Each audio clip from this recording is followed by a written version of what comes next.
lovely ushers there, and I remember asking them, and they were all dressed in a shade of red, I think. Point of information. It's called... Point of information. Point of information. Would you wish to be informed by He's Senator? going to mess my flow of Senator thoughts. Eddie. But let him inform you.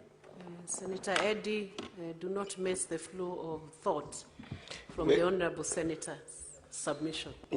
Madam Speaker, this is one of my favorite leaders in the minority side, so I wouldn't want to sometimes interfere with this point of information. But I think I've listened to him using the word position of country interchangeably. Leader is that there is no country's foreign policy decision and written to those effects of those insights that you have shared. So I just wanted to make that distinction that position of country is different from position of individuals.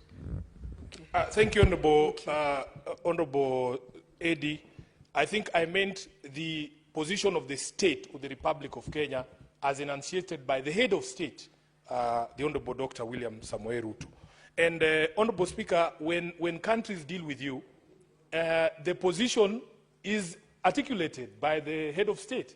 I mean, if you tell the people of Djibouti to tell you what the position of Kenya is on an issue, they will most likely go with the position that has been enunciated by the head of state. Honorable Speaker, I was on the question of the presence of the RSF from the Sudan in Nairobi. Again, Honorable Speaker, the newspaper reports were that they were here to sign some pact that was going to put in place a new government in the Sudan. Why are we meddling in the situation in the Sudan when we know there are two warring factions? We used to play a role of mediator. When the president was President Moi, he was known for being a peacemaker. This country used to be known as a diplomatic hub where these global and regional problems were resolved. But it is no longer the case because we appear, at least the appearance of intermeddling with the internal affairs of our other countries and especially our neighbors is hurting our image. So, Honorable Speaker, after that vote was taken, I have seen a lot of submissions and people talking and saying, oh, there were Kenyans who are unpatriotic. But I want to remind Kenyans that we are a very divisive society. We have to come to accept. In fact, Honorable Speaker, as a political leader in this country, we have held the position that you must allow people to criticize you. You must allow people to insult you because, as you know, you are a lawyer like myself, Honorable Speaker. The High Court, our own High Court, has ruled that the freedom of expression extends to insults. That there is no requirement, and Senior Counsel is here, he can tell us, there is no constitutional imperative that when somebody speaks to you, they are nice to you. There is nothing like that. The protections or the limits to which the freedom of speech can reach are only the ones set out under the Constitution, and they don't extend to those things. So, Honorable Speaker, there is this debate about patriotism. And I've asked myself, what is this thing called patriotism? Honorable Speaker, we live in the city here. And in Nairobi, we have one simple rule. If you love me, I will love you back. But if you do not show me love, there is no way you can expect commensurate affection from me. It is that simple. You love the people and the things that love you back. Honorable Speaker, when you speak to many of the young people, they feel that this country does not love them. From the day that you are born, Honorable Speaker, look at the situation in our maternities. Look at the situation in hospitals like Mama Lucy. The country, because of our failures to provide proper health care, is actively trying to kill you from the day that you are born. That is the situation we are born into. If you compare to other countries, Honorable Speaker, and we have traveled the country, the world, and we have seen, from the days that you are born, the way the country takes care of you, the sort of maternal health care that you are given, the sort of nutrition that you are given, you can see a country trying its best to make you survive, not a country actively coming after your life.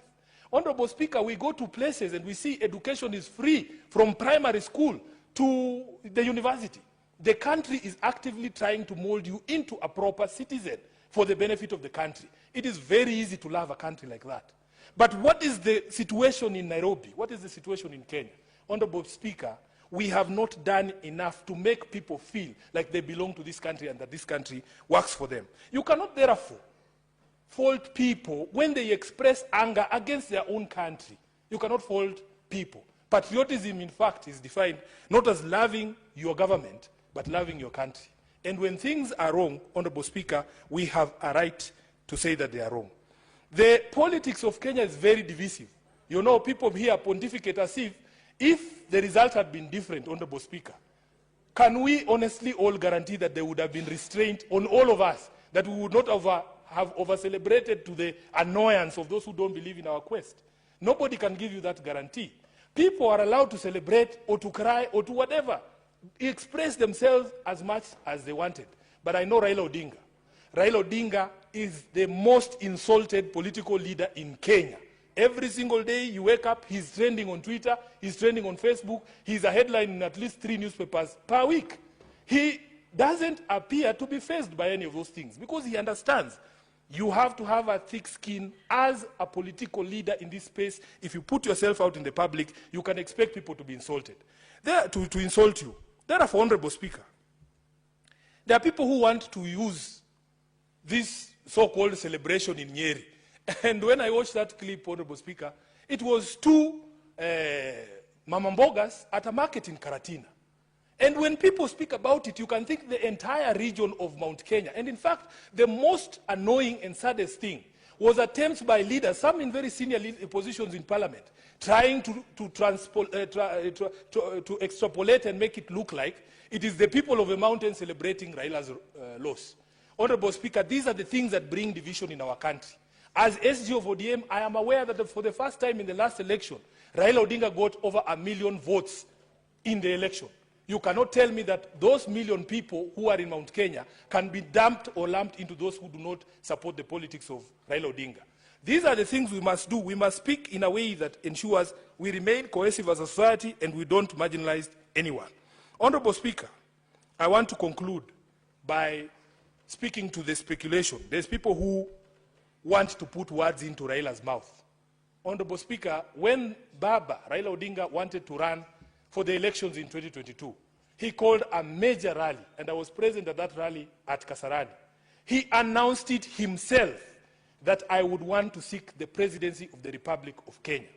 When he wanted to run for this AUC position, Honorable Speaker, he himself called a press conference. I remember only seeing the former president of Nigeria, Olusegun Obasanjo, there at that press conference. He told us with his own mouth that this is what he wants to do. Honorable Speaker, therefore, when Baba wants something, he will tell us himself. These people who have abrogated themselves the role of speaking for Raila Odinga and telling him, oh, we will look for a space to accommodate you.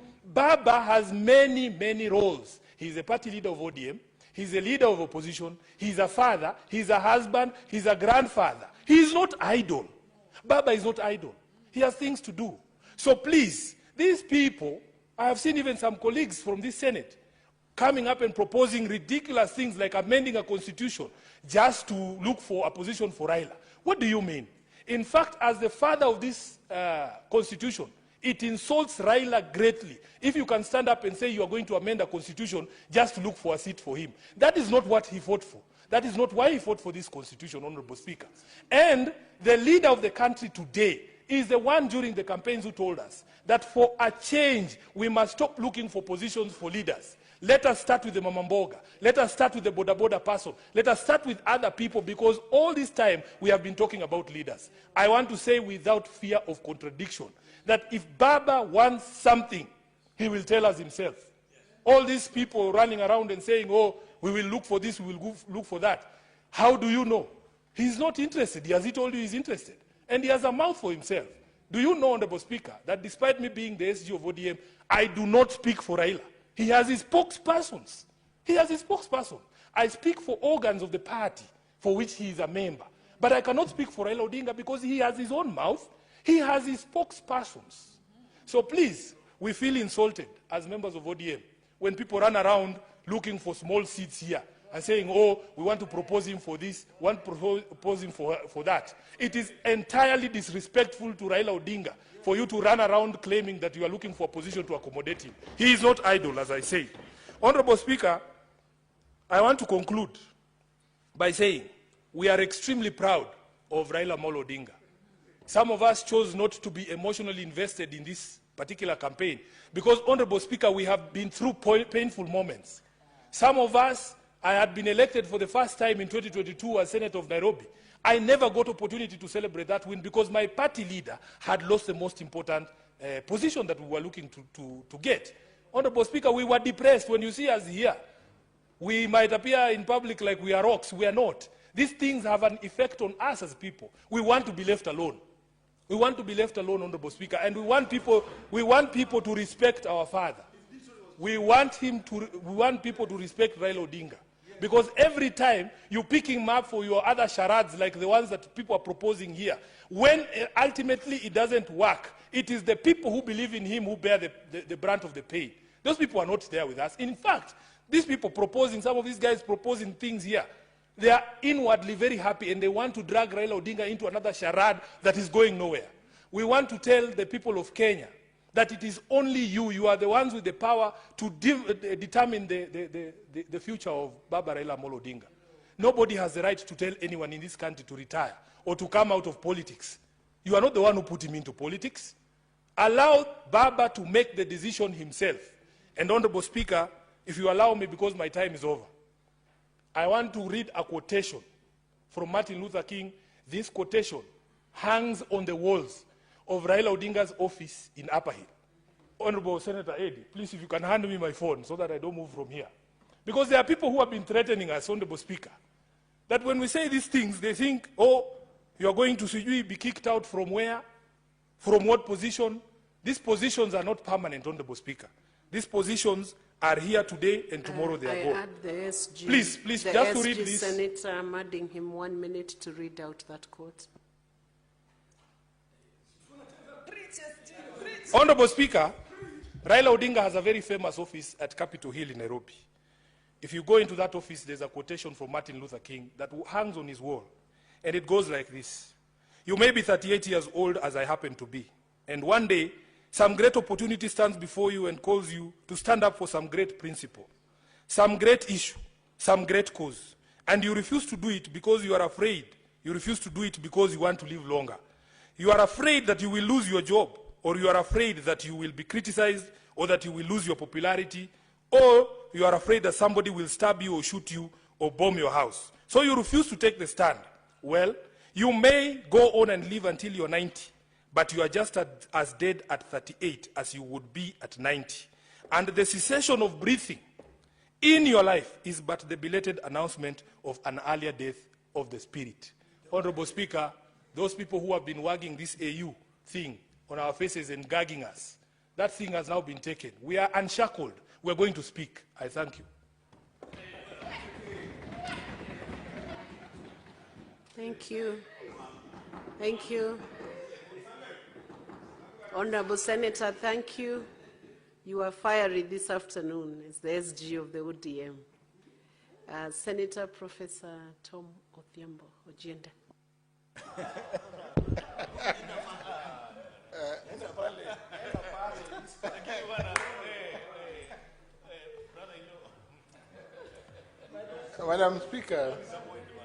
Madam Speaker, contributing to this motion after Senator Sifuna and speaking to the very successful, I must say, for this country, bid by the Right Honorable Raila Odinga to secure the leadership of the African Union Commission, coming face to face with, Madam Speaker, issues that the Secretary General of my party, ODM, has correctly enunciated this afternoon, that due to geopolitical questions that abound in the Gaza, the views of various structures, Madam Speaker,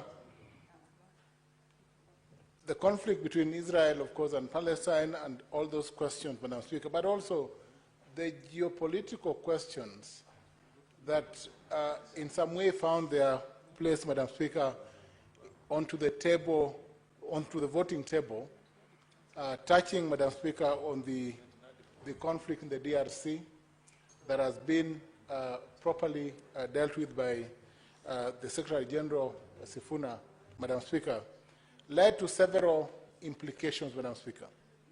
For the first time, Madam Speaker, many Kenyans were learning that under the rules of the African Union, not 2 rounds, not 3, not 4, but 7 rounds are possible in an election. And we saw, Madam Speaker, that out of the 7 rounds, the first 2 rounds were successfully won by Baba, and he stepped out of the 6th round, going into the 7th. Madam Speaker, these rounds of elections speak to a number of questions, Madam Speaker. It is the democratic intention of the rules of election of the African Union to afford countries an opportunity, and leaders an opportunity, and candidates an opportunity to integrate and reintegrate Africa even during elections. And it is for that reason that it was only in the 7th round that Yusuf of Djibouti garnered the required 33 votes that are required under the rules to win an election for the AUC chairmanship. Madam Speaker, I speak not as one of those senators who have spoken to the need for thinking beyond the election. But I speak, Madam Speaker, on this podium as a senator who is concerned about the unity of this country. And that beyond the election, Madam Speaker, a framework, though I am not a party leader of ODM, though I'm not the Secretary General of ODM, a framework, of course, will eventually be found for the political party to settle onto a position. And I am sure that my political party, the ODM, is a political party that is built on structures and not on quicksand. A political party that is built on philosophical foundations, firm, and that are not only concerned about regional, but also has international concerns, that it is not a local party, as Deputy Party Leader Osotsi has put it correctly this afternoon. It is a party, Madam Speaker, that speaks to structures. It is a party that speaks to posterity. It is a party that considers not local, but regional, national, and other factors, Madam Speaker, and that is why Baba was presented for election to the AUC. I am sure, Madam Speaker, when Baba finally speaks, he will speak to ideals that unite this nation. Baba will speak to ideals that will temper some of those tempers out there. He will speak to ideals that will bring together the people of Nyeri, the people of Migori, the people of Kitale, and the people of Mandera. Baba will speak to ideals, Madam Speaker, that will ensure that this nation moving on is a nation that is united under His Excellency President William Ruto. It is to those ideals that we look forward. It is to those ideals that Senator Sifuna is speaking to this afternoon. It is to those ideals, Madam Speaker, that Senator Deputy Party Leader Osotsi has spoken to this afternoon. Madam Speaker,